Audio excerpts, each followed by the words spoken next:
There's no shortage of crypto treasury firms out there, no shortage of Bitcoin mining firms out there. Mike, what makes American Bitcoin different from everything else out there? Well, we're the best of all worlds. Apart from Eric Trump. Apart from Eric. That's the best part, but we're the best of all worlds. We're not just a Bitcoin mining company. We're not just a treasury.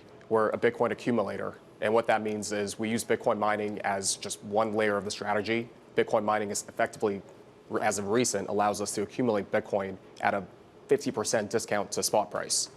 As a publicly listed, actively managed accumulator, we're very different than just buying an ETF. When you buy an ETF, when you buy spot Bitcoin, your ownership ratio to Bitcoin will only ever be 1 less the fees.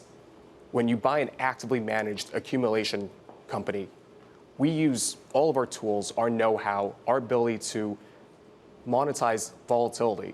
As a public stock, we have a very volatile profile, given that we track underlying Bitcoin, and our volatility is higher than Bitcoin. So being able to issue low-cost converts that convert at a premium to where our share price today to buy more Bitcoin.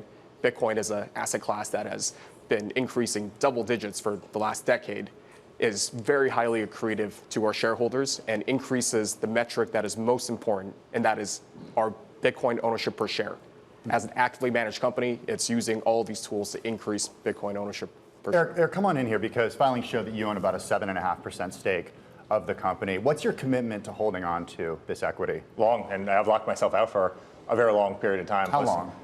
Well over a year, and I think it's going to be beyond that. But we've locked ourselves out, and in fact, the whole board has, and the company has.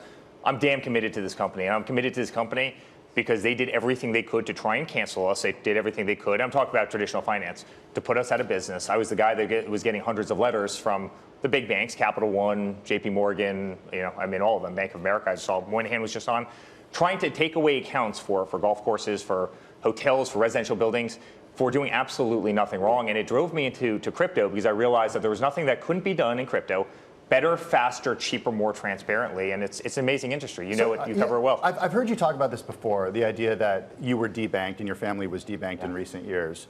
I just want to make sure I understand this. Are you saying that the Trump organization was not able to do business with any large financial institution at one point? I got dozens of letters, and I'm talking about the biggest banks anywhere in the world. Again, Bank of America, right? Capital One, JP Morgan, where for no reason other than the fact that my father wore a red hat that said "Make America Great Again," and maybe sat on a different end of a political aisle than kind of the woke ideology of the time, they were sending me letters for condominium buildings. Some of these assets we didn't even necessarily own, we managed, right?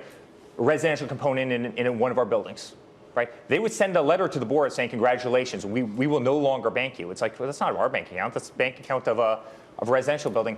I saw the weaponization of the financial industry, and then I started realizing how broken, how slow it was. My wife and I, under my father, right, we had 2.1% residential mortgage rates. I'd be a schmuck not to go out and get financing. We bought a home. With a bank that I had banked with for 25 years, it took me 120 days to go through and know your customer, right? And you're sitting there saying, why? Why is it every week as a hospitality company, right? I'm trying to get a wire out, or I'm waiting to receive a wire through the SWIFT system, where if I don't get it out by 5 o'clock, and by the way, even if you get it out at 5 o'clock, zero chance it's making there before Monday.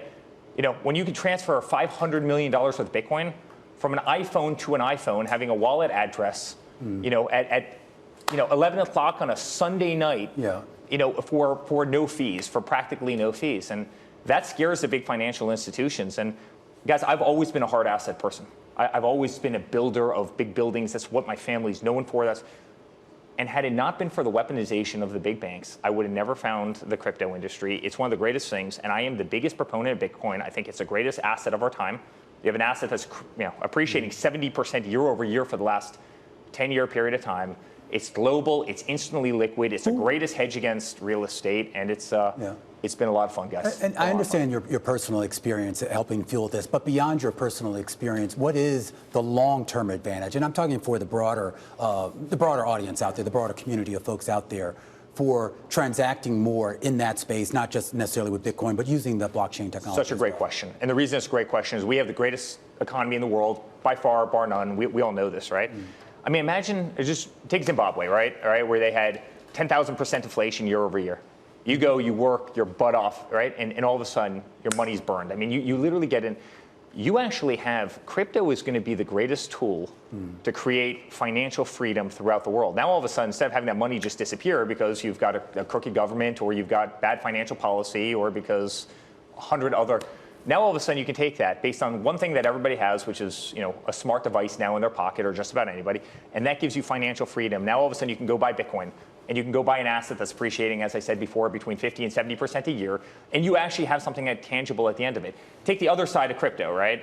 Take stablecoin. You can invest in the U.S. dollar. You're in Zimbabwe. Instead of having your currency devalue by that 10,000% a year, you can go invest in the U.S. dollar. We are going to onshore trillions and trillions of dollars in the United States of America because of it. And that gives people financial freedom, and that's a wonderful thing as well for the United States of America. Hey, Mike, jump on in here, because I want to ask a little bit about the relationship that American Bitcoin has with Bitmain, the Bitcoin mining equipment provider. Representative Nunn of Iowa, Republican, calling for a federal review of Bitmain, essentially saying that that this could present a national security risk here in the U.S. Is it a national security risk for you to use this equipment? I don't believe so. It's very proven that these ASIC chips are programmed just for one purpose, and it's for computations on the SHA-256 algorithm. And Bitmain has been a leading manufacturer. For us, it's really about the merits of the technology, the hardware that we use. We use the most efficient, the most cost-effective to be able to produce Bitcoin at the lowest cost and most efficient with the most uptime. But I am curious, though, just on that point, though, too, Mike. I mean, is there any risk? And I mean, this also dovetails with having, Eric by your side. But is there any risk with regards to tariff and trade policies and being able to get our hands, meaning the U.S. being able to get their hands on things from there, or vice versa? I mean, just the start of this week, I mean, we came in with China putting some blocks potentially on NVIDIA and some of our homegrown chip makers. We're really just focused on the silicone that is the ASICs that we use for Bitcoin mining. We pay tariffs on the silicone that we imported from Bitmain. Bitmain is still the most competitive and most efficient. And when we measure this latest generation of hardware, it is very technologically advanced in terms of the efficiencies. We've moved from 28 nanometer chips down to 16, down to 10, down to 5. Now the latest generation of ASICs that we use are 3 nanometer chips. The technology for the manufacturers to produce at this efficiency is very competitive and very difficult. Eric, I'm curious how you view energy sources here, because Mother Jones reporting recently that Hut 8 buys wind power from a facility in Texas.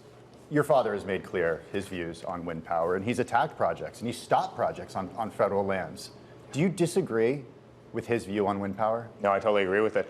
In fact, the reason we're able to buy wind power for such low amounts is they built a wind farm in the middle of absolutely nowhere, and they didn't have anybody to distribute that energy to. They were distributing it before they were selling it to the Hut 8. They were distributing it to the grid. They were distributing it to Texas homes. They didn't really have anywhere to send the power, and it was massively subsidized. Here's the reality with wind power. Wind power is a massively subsidized thing, right? The governments, go over to Europe, go over to the UK where my father is right now. The amount of subsidy, you're talking about 80% subsidy on wind farms, where the government's paying them, subsidizing the actual creation of them, and they're also ruining the landscape. Now, America, we have the greatest energy anywhere in the world, and it's untapped. We have energy reserves that every country in the world, including China, would absolutely die to have. It's just we've had bad policy where we've never actually been able to exploit that. And so I'm not a wind power guy. I think there's much better forms of energy. I'm beyond excited about the potential of actually leading the revolution in terms of nuclear again. It's something that America was winning. America was winning the nuclear power revolution, and then all of a sudden one day we just gave up on it. And then you see what's happening again in China. You see what's happening in the Middle East.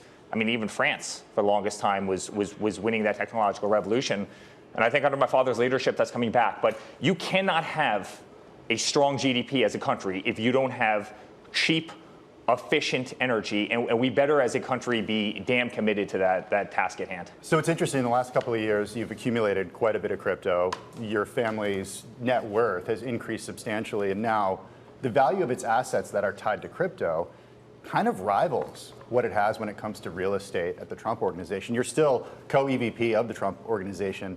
Are you spending more time on crypto than you are at the Trump administration or Trump organization now? Yeah, I spend a lot of time on crypto. I spend a lot of time on real estate. As you can imagine, Where are you spending more? I've got one of the greatest portfolios of projects in the world. I've got the best hotels in the world. We have the best golf course in the world. Some of the greatest commercial buildings in the city. You probably know many of them, and all around the world. And we do it incredibly well. And that's become that's obviously an incredible business. And the underlying value of our hard assets is, unlike any real estate portfolio in the world, especially based on the fact that we practically have no debt. I mean, I've spent years just paying off debt, and our cash flow is tremendous, and that's incredible. Then on the opposite side, we obviously have crypto holdings, and they're the greatest counterpart, right? On one side, you have really very little liquidity. Very few people could come out and buy Trump Tower. The asset is too valuable. There's very few families in the world or companies in the world who could afford to buy a building like that. So that means, hey, guess what? It goes up in an inflationary period like we had under Biden. It's actually very good for real estate, because guess what? Every I-beam, every 2x4 becomes exponentially more expensive. But if I tried to go sell one of those properties, it could take me 6 months. It could take me a year. It could take me 18 months.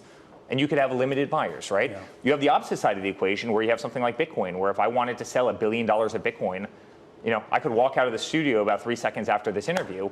I could hit, 2 buttons on a phone, and you could instantly liquidate it into any currency that you wanted, right? And so they're unbelievable kind of counterparts to one another, right? One's immediately liquid, one is 24 hours a day, 7 days a week. One you can, transact. It becomes utilitarian. You can do it so anywhere in the world, any demographic. You have another one that's a hard asset that's fixed to a certain geography, fixed to a certain city. Guess what? If there's a flight to Florida from New York, an asset in New York, might suffer a little bit more, but maybe an asset in Florida picks up that weight, right? It's why I always go out and I say, I actually think crypto is the greatest instrument for people in the real estate industry because it's the perfect hedge. And it's why you see people like Grant Cardone. He's doing these walk-up buildings. He's doing kind of rental projects all over Florida.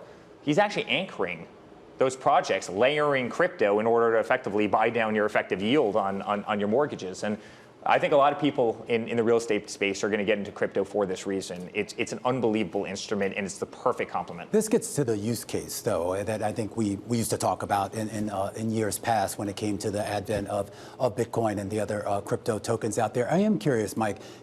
There are a lot of entrants in this space now, and Eric was talking a little bit earlier about traditional finance. Traditional finance has finally taken notice of this as well. So how do you structure this business to not only grow yourself, but more importantly, defend off what's probably going to be maybe your Brian Moynihans or your Jamie Dimons or other folks who finally decide they want a piece of this as well? We see that as all extremely positive. Mm-hmm. When you look at the proliferation and the rise of even Ethereum or Solana, that just means that it broadens the on-ramps of more dollars moving on-chain. On-chain benefits every crypto, and Bitcoin is not immune to that. Bitcoin will benefit from that as well. Bitcoin is the reserve asset class, whereas some of these other alternative coins are more on-ramps and they're throw-put settlement layers. But when you look at Bitcoin adoption, when you look at crypto adoption, I'll start there first. Yeah. Crypto adoption, there's about 60 million active wallets out there with a non-zero balance. I think it took Bank of America almost 100 years to develop something similar, 60 million wallets, 60 million bank accounts, and it took a lot of mergers and acquisitions and a lot of governance and permitting. When you look at BlackRock's gold ETF, it's about 20, they're coming up on their 20-year anniversary, and it's only about $30 billion. Now contrast that to BlackRock's IBIT, their Bitcoin ETF, that's almost $90 billion, and it's been only a couple of years.